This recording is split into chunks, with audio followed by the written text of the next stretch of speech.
Bonjour. Ce matin, je vais vous présenter des extraits de Léo Hartung dans ce très beau livre, le deuxième, Du soi au soi, chez Acarias l'originel. Léo Hartung vit en Hollande, il est hollandais, en tout cas en tant qu'individu. Et donc voici deux extraits. Alors c'est un livre où il répond à des questions sur un blog en fait qu'il a, qui s'appelle Awakening to the Dream. Donc dans le chapitre intitulé Être proche de l'éveil, question. J'ai pratiqué le zen pendant 30 ans, koan inclus, et je me sens comme proche de l'éveil, mais y a-t-il quelque chose qui puisse être fait tout de suite? Grand merci. Réponse. Paradoxalement, tout ce qui peut être fait est voir que rien ne peut ou ne doit être fait, tout comme rien ne peut ou ne doit être fait pour se rapprocher de l'espace.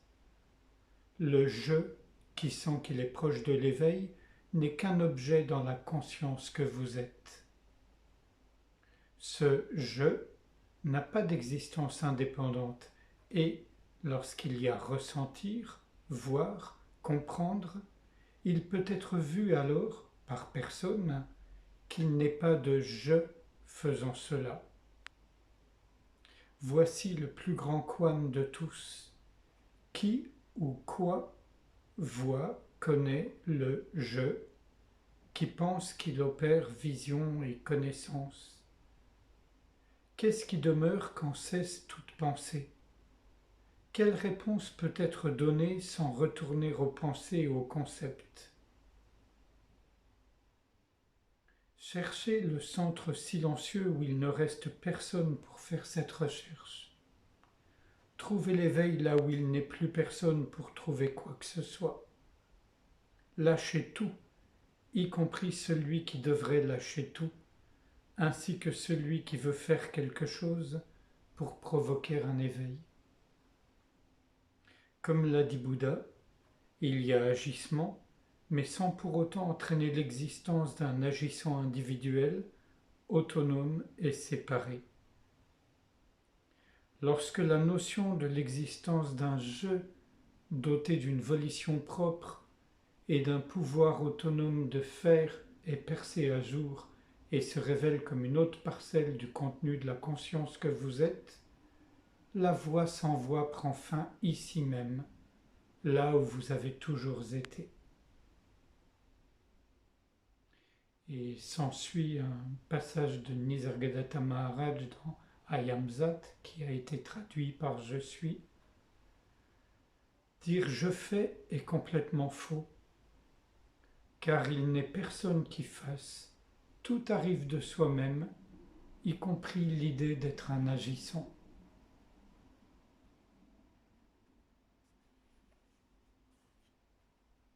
Et un deuxième extrait dans le chapitre intitulé La présence de l'être. Question. La simplicité que j'entends dans vos mots me permet d'en finir avec l'effort et me soustrait à l'attention du mode adepte. Je veux, moi aussi, disparaître dans cette présence de l'être. Merci. Réponse.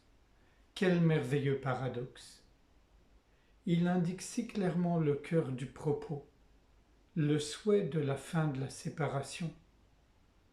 En essence, tout désir est le désir de notre propre absence. Intuitivement, il est senti que cette absence va apporter clarté et paix. Cependant, et voilà le paradoxe, le désir de l'absence est l'illusion même de la séparation dans un de ses plus élégants et subtils travestissements.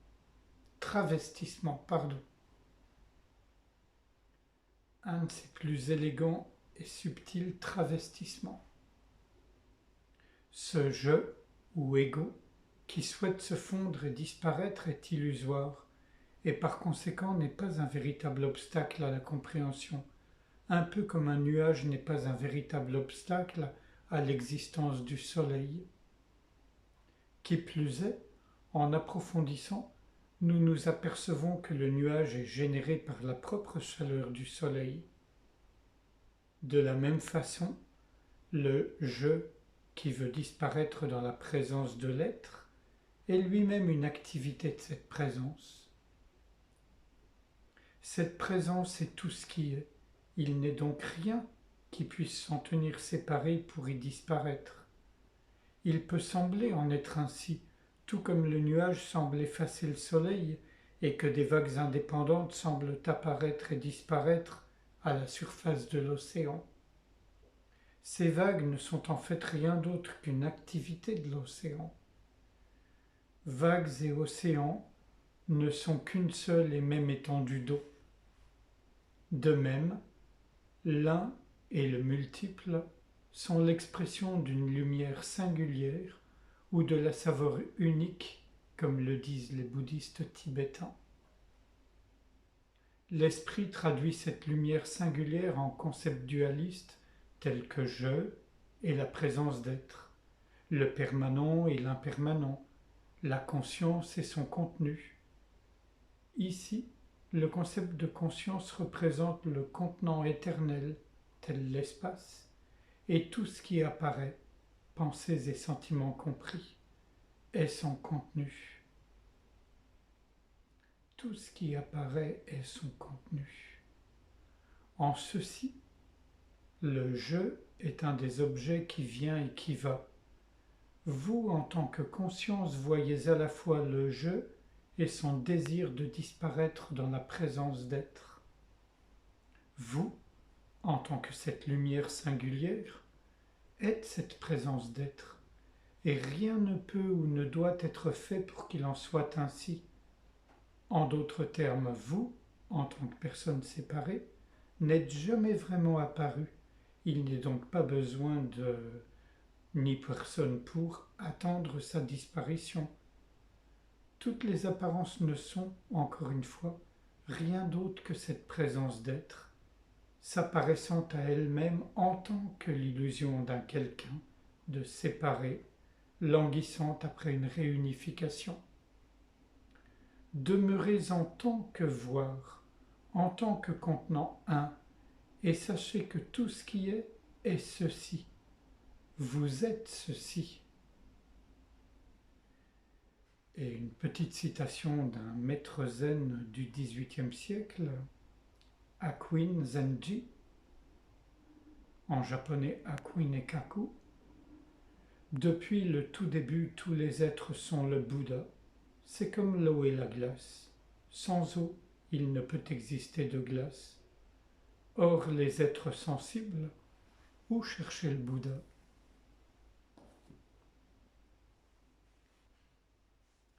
Et sans réfléchir à ce qui vient d'être lu, je vous propose, si vous voulez, qu'on passe un petit moment ensemble en silence, le corps détendu, sans rien faire, sans rien chercher, juste être ouverture.